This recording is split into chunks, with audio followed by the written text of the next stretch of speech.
Hola a todos, a todas, ¿cómo están? En esta clase vamos a abordar la década del 30, haciendo especial énfasis en la crisis de 1929 y en la repercusión que va a tener esta crisis a nivel internacional. Vamos a tratar de responder algunos interrogantes, por ejemplo, cuáles son los signos de la crisis presentes previamente a que la crisis se desarrolle. Vamos a pensar cómo se difunde esta crisis en el mundo, cuáles son los rasgos que va a adquirir esta crisis en los principales países durante la década del 30 y también vamos a hacer una mirada breve sobre América Latina, qué pasa con la crisis en América Latina. Vamos a pensar distintas políticas nacionales que se van a desarrollar en función de la crisis, es decir, qué medidas, qué políticas económicas se desarrollan en Estados Unidos, en Alemania, en Gran Bretaña, en Francia, como para hacerle frente a la crisis. Y vamos a analizar justamente el nacimiento de un nuevo paradigma económico que lo podemos conceptualizar como heterodoxo, es decir, una nueva perspectiva para pensar el desarrollo de la economía. Y vamos a analizar la figura de Keynes, quien va a ser el principal exponente de esta corriente. Bien, en principio yo les adelantaba un poco cuando iniciamos la clase que pensáramos los signos de la crisis. Cuando nosotros pensamos en una crisis económica, tenemos que identificar algunos signos que nos permiten ver que esta crisis se está avecinando. Ustedes habrán visto que la década del 20 fue una década de prosperidad en Estados Unidos, una época de crecimiento, de progreso. Tengamos en cuenta que la década del 20 es la década que le sucede a la Primera Guerra Mundial, al fin de la Primera Guerra Mundial, con lo cual va a ser para Estados Unidos un momento de crecimiento, mientras Europa va a encontrarse en una situación de reconstrucción de sus modelos económicos.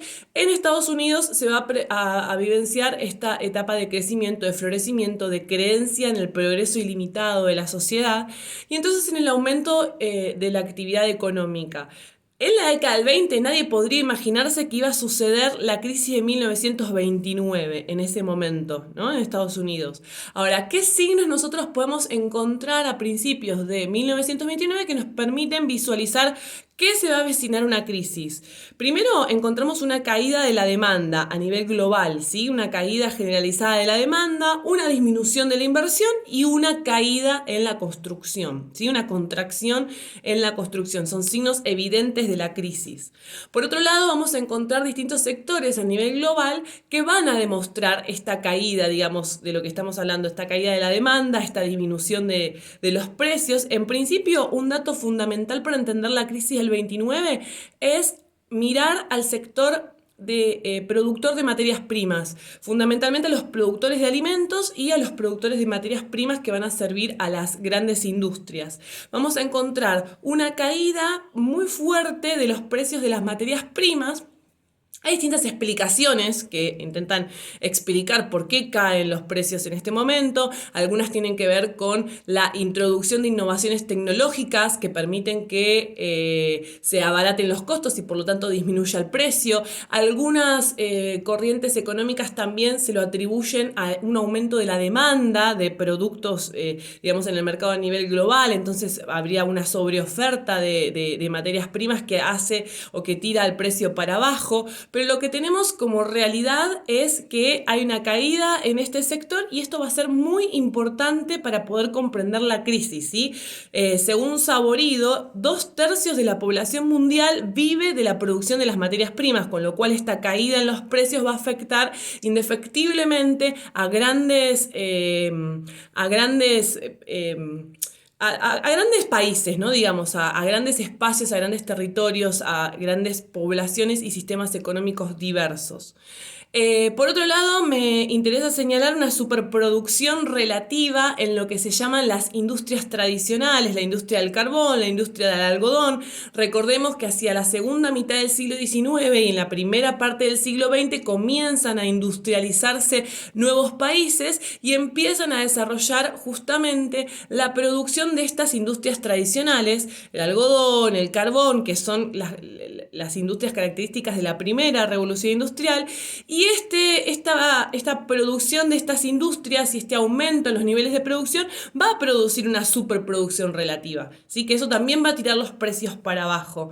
Y entonces acá nosotros nos vamos a encontrar, digamos, con estos signos de la crisis. Digo, no pensar la crisis con una sola causa, sino poder identificar cuáles son los signos que nos permiten a nosotros visualizar que se avecina este acontecimiento. Por otro lado, me interesa señalar la cuestión del sistema financiero. Recordemos que hacia el fin de la Primera Guerra Mundial, el sistema financiero internacional no coordina, es decir, no construye una acción coordinada para enfrentar la salida de la Primera Guerra Mundial. Recuerden que cada uno de los países, Francia, Gran Bretaña, Alemania, Estados Unidos, van a tomar cada uno una medida particular con respecto a cómo enfrentar la crisis desde el punto de vista financiero. Y entonces esta descentralización, a la vez que también la construcción o la aparición de nuevos centros financieros internacionales. Hasta la Primera Guerra Mundial el centro financiero internacional era Londres. A partir del fin de la Primera Guerra Mundial vamos a encontrar Nueva York y París también como centros importantes, ¿no? En donde se van a disputar el poder global con respecto a las finanzas. Y este es un hecho interesante para pensar también el devenir de la crisis. Bien, vamos un poco a la crisis en sí. La crisis en sí, digo, dentro de la historiografía o dentro del conocimiento que podemos llegar a tener sobre la temática, podemos encontrar o datar el origen de esta crisis, digamos, no sé si, no, digo, me retracto, no el origen, sino que algunos autores consideran que la crisis inicia, o el signo más visible de la crisis, es el crack de la bolsa de Nueva York, 24 de octubre de 1929. Nos encontramos con el famoso Jueves Negro, famoso para mí, que vivo leyendo sobre la crisis del 29. Pero es un momento en donde se produce la caída de la bolsa, es decir, el desplome de las acciones, y va a generar un pánico tal que va a construir lo que algunos autores llaman una crisis de confianza en la economía. Porque, a ver, digo, la economía no estaba toda fundada en el sistema financiero, pero una vez que caen las acciones, los sujetos, los actores económicos también quieren retirar sus activos del banco, es decir, quieren ir a retirar el dinero que tienen en el banco, limitan la inversión y eso genera una espiral de crisis a partir del cual empieza a desacelerarse la inversión, aumentar la desocupación en Estados Unidos y bueno, luego esto se va a propagar en el mundo, pero pensemos en principio que sucede en Estados Unidos.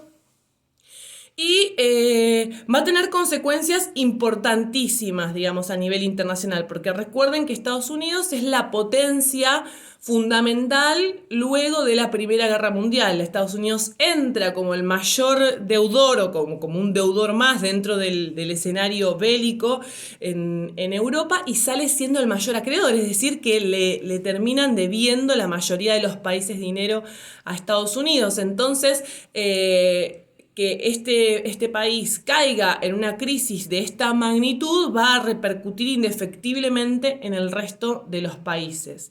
Bien, cuando nosotros pensamos entonces en la crisis, efectivamente, de 1929, tenemos que pensar en algunas cuestiones vinculadas con el escenario previo, es decir, la década del 20. ¿Por qué se da esta crisis? Bueno, algunos autores van a mencionar una serie de rasgos vinculados con el crecimiento de la economía norteamericana, con el aumento de la especulación financiera, que tiene que ver con la estructura bancaria y con la estructura financiera de los Estados Unidos, que es una estructura hacia 1929, es una estructura descentralizada, en donde se favorece la especulación, porque no existe, digamos, hasta el momento una entidad que regule, por ejemplo, las tasas de interés a nivel nacional y demás. Entonces esto permite que los capitales financieros se puedan mover a nivel especulativo. Entonces hay un aumento de la especulación, un aumento del crédito fácil, del crédito barato hacia la década del 20, que permite también crear, digamos, esta especie de burbuja financiera, que es la primera burbuja financiera que nosotros vamos a encontrar en la historia mundial.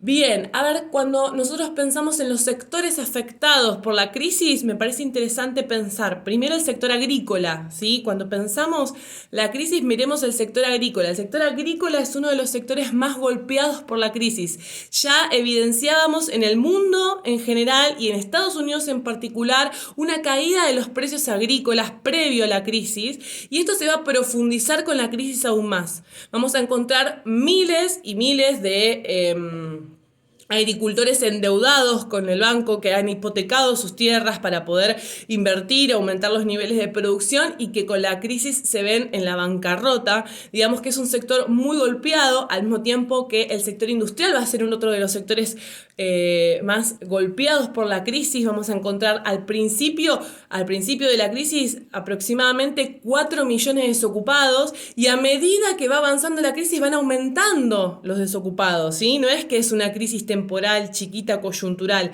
sino más bien que es una crisis que se va a ir incrementando con el tiempo el nivel de desocupados, de 4 millones a 7 millones, de 7 millones a 10 millones, es decir, que va a aumentar hasta que en un momento Estados Unidos va a tener el 27% de desocupación de su población activa, es decir, que vamos a encontrar signos de una crisis profunda que en principio, y acá sí me gustaría internarme un poco en las medidas que se toman para la salida de la crisis, en principio es una crisis que va a ser abordada en Estados Unidos con medidas ortodoxas, es decir, con medidas tradicionales. ¿Cómo enfrentar una crisis? Bueno, con medidas de ajuste, ¿sí? Aumento de los impuestos, son las medidas clásicas, ¿no? Aumento de los impuestos, aumento de la tasa de interés, tratar, digamos, de que la economía se ajuste ajustar el desarrollo de la economía a cuestiones vinculadas con el mercado, ¿no? Con una intervención muy basada en mecanismos clásicos de intervención. Ahora bien, esto va a profundizar y acelerar aún más la crisis. ¿Por qué? Que va a significar que la inversión se va a retraer. Si se retrae la inversión, se retrae la producción. Si se retrae la producción, aumenta más el desempleo. Entonces estas medidas van a fortalecer la crisis, no la van a frenar. Es en este momento que en el año 1932 gana las elecciones un personaje muy importante en la historia de Estados Unidos que se llama Franklin Delano Roosevelt, y Roosevelt va a ser el ideólogo de un plan que se conoce como New Deal, nuevo trato. Él va a ganar las elecciones proponiendo un nuevo trato, es decir, un nuevo contrato con la sociedad, es decir, con todos los actores económicos para poder salir de la crisis. ¿Y en qué consiste este nuevo trato en términos generales? En principio es la intervención estatal dentro de la economía. O sea, por primera vez en la historia aparece el Estado como un agente económico que va a intervenir directamente en la economía. Y estamos hablando de la economía norteamericana, una economía extremadamente liberal que hasta el momento defendía, incluso desde lo discursivo defiende, ¿no?, el libre cambio, el libre mercado, la libertad de mercado. Sin embargo, va a tomar una serie de medidas que se van a traducir en leyes, ¿sí?, en leyes y en instituciones específicas de intervención del Estado en distintos sectores de la economía para poder salir de la crisis. Algunas de esas instituciones o leyes, por ejemplo, van a encontrar en la bibliografía AAA, o sea, AAA, que es Agricultural Adjustment Act, que vendría a ser como la ley de ajuste agrícola, es decir, un paquete de medidas para poder solucionar los problemas vinculados con la agricultura. Otra institución importante del periodo es NIRA, que es la National Industrial Recovery Act, que vendría a ser una institución, o sea, una ley que se propone la reconstrucción de la industria, es decir, un paquete de medidas que va a tomar el Estado para poder ayudar o promover la salida de la crisis de la industria. Otra institución interesante es la Autoridad del Valle de Tennessee, que lo van a encontrar como TVA, que es la creación de una represa hidroeléctrica en Tennessee administrada estatalmente. Esto es una novedad, digo, tal vez para nosotros no es una novedad que el Estado administre una empresa de servicios o una empresa, nosotros en nuestra cosmovisión y en nuestra tradición conocemos la existencia de las empresas públicas, pero piensen, o administradas por el Estado, pero piensen que en este momento, en la historia, es muy novedoso que el Estado haga este tipo de intervenciones. De hecho, algunos lo han asociado a Roosevelt con el socialismo, con el comunismo, por este nivel de intervención. ¿Qué es lo que va a hacer Roosevelt, por ejemplo? Digo, estas son algunas de las instituciones que se crean, pero una de las cuestiones que va a impulsar es la obra pública. La obra pública, la construcción de calles, la construcción de puentes, ¿sí? De carreteras. Esto va a ser muy importante ¿para qué? Para estimular el empleo, ¿sí? Para estimular el empleo y entonces aumentar el consumo. Interesante sobre el New Deal porque va a tener dos fases, me parece importante que ustedes lo puedan recorrer en la bibliografía y que a medida que vayan leyendo, vayan identificando cuáles fueron los triunfos, digamos, del New Deal, o sea, qué aspectos, digamos, logró mejorar y qué aspectos no logró mejorar. Por ejemplo, algunos autores sostienen que hasta el inicio de la Segunda Guerra Mundial, que va a ser en 1939, los niveles de desempleo eran muy altos, ¿sí? Eran arriba del 15%, con lo cual algunos autores dicen, bueno, las medidas de Roosevelt no modificaron del todo lo que sucede en Estados Unidos o la economía norteamericana, y lo que va a finalmente rescatar a la economía norteamericana de la crisis va a ser la Segunda Guerra Mundial. Pero, por otro lado, también es interesante pensar que nace un nuevo paradigma y que a partir de entonces incluso va a nacer una nueva teoría, digamos la teoría de John Keynes, que va a escribir un libro sumamente interesante, que es una teoría sobre la riqueza, sobre el empleo. Digo, en 1936 Keynes va a publicar una obra en donde él va a elaborar una teoría sobre la crisis y digamos, el modelo de Roosevelt va a ser un poco inspirador de esta teoría, en el sentido de que Keynes piensa que la crisis es una crisis de demanda. Cuando pensamos en la crisis, pensemos en una crisis de demanda.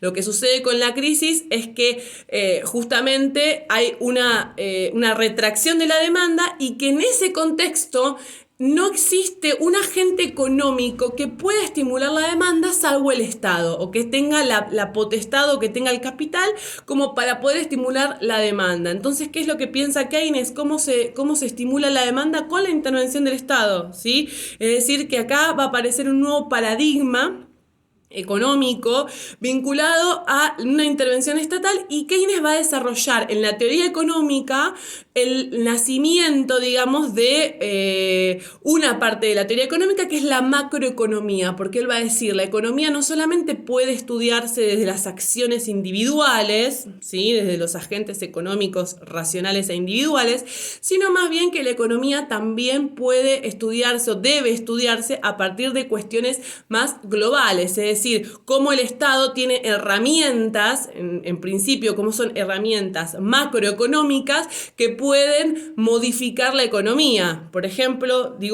la tasa de interés, el control de la tasa de interés. Si suben o bajan la tasa de interés, entonces eso es un estímulo a la industria, un estímulo a la producción o una retracción a la producción, digamos. Keynes elabora un marco teórico para poder pensar estas cuestiones que siguen existiendo, digamos, hasta el día de hoy, ¿no? O sea, es una nueva teoría que sigue existiendo hasta el día de hoy y tiene que ver con políticas expansivas, ¿sí? Políticas expansivas.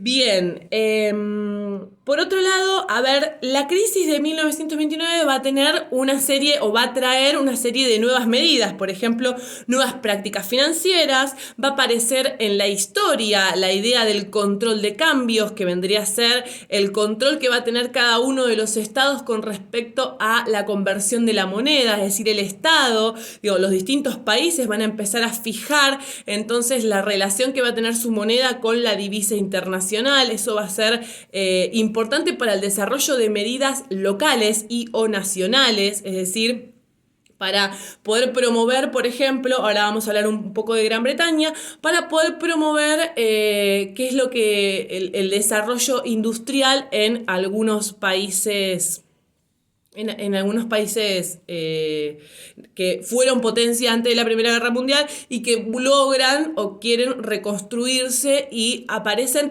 nuevas herramientas, ¿no? Para ello.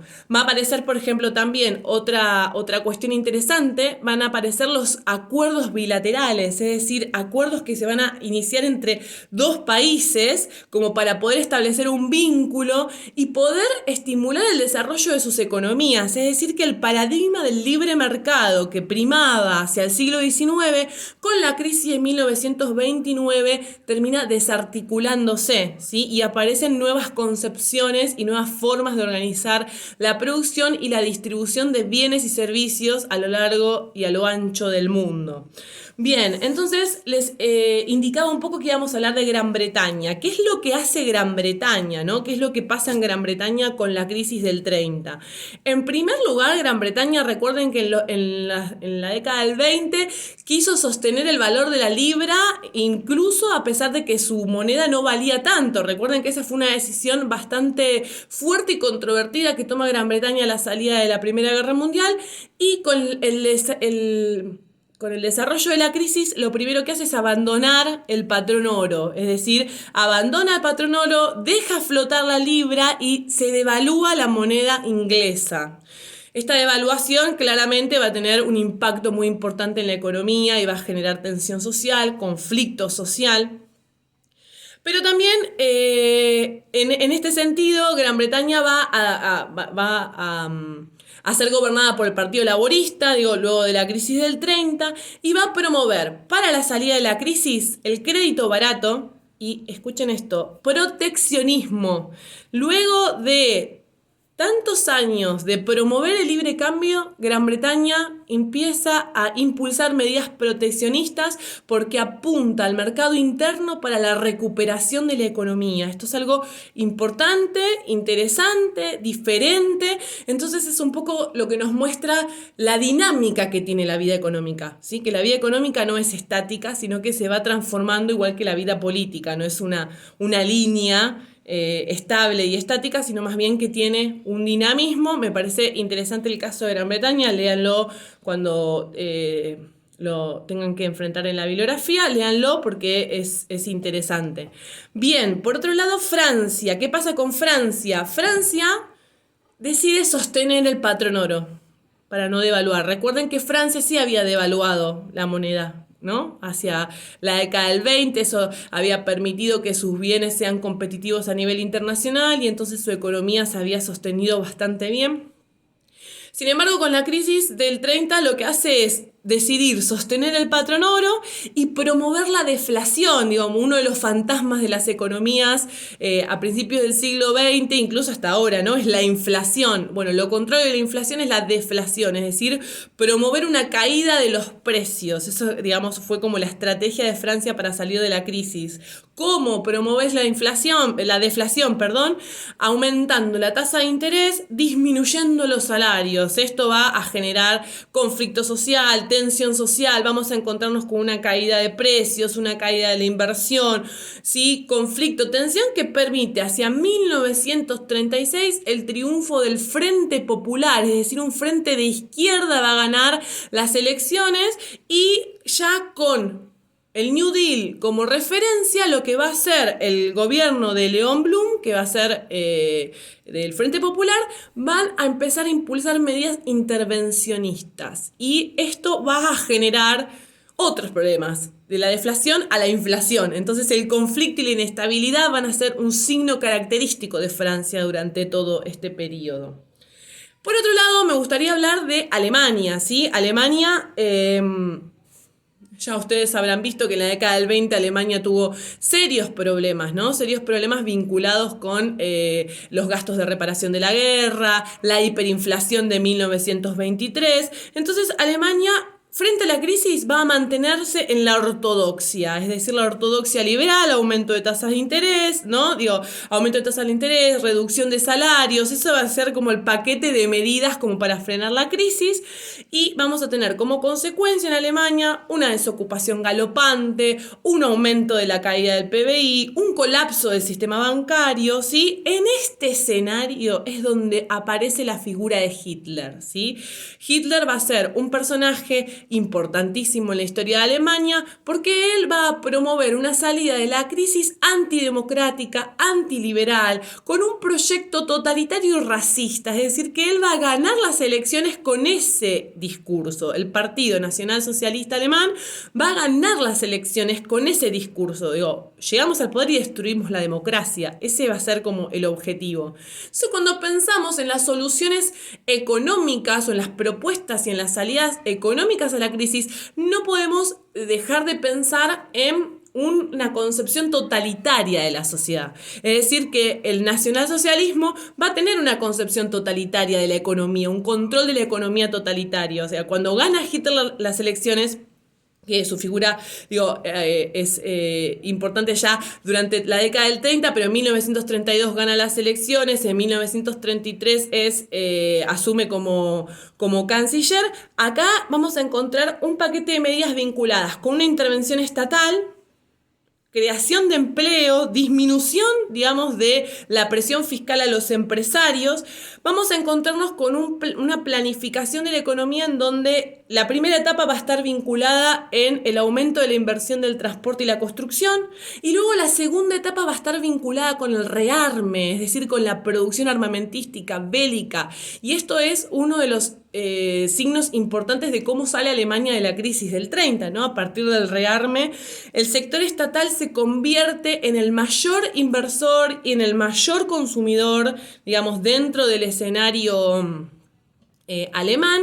Pero con respecto al desarrollo del capital me gustaría señalar dos cosas. En Alemania, durante el nazismo, se continúa un proceso de modernización tecnológica, digo, en el sector privado, un sector privado que va a estar, digamos, subordinado a el sector público, o sea, al Estado. Pero la modernización va a seguir este camino, digamos, durante este proceso. Y por otro lado, me parece como importante señalar la concentración económica, es decir, que durante el gobierno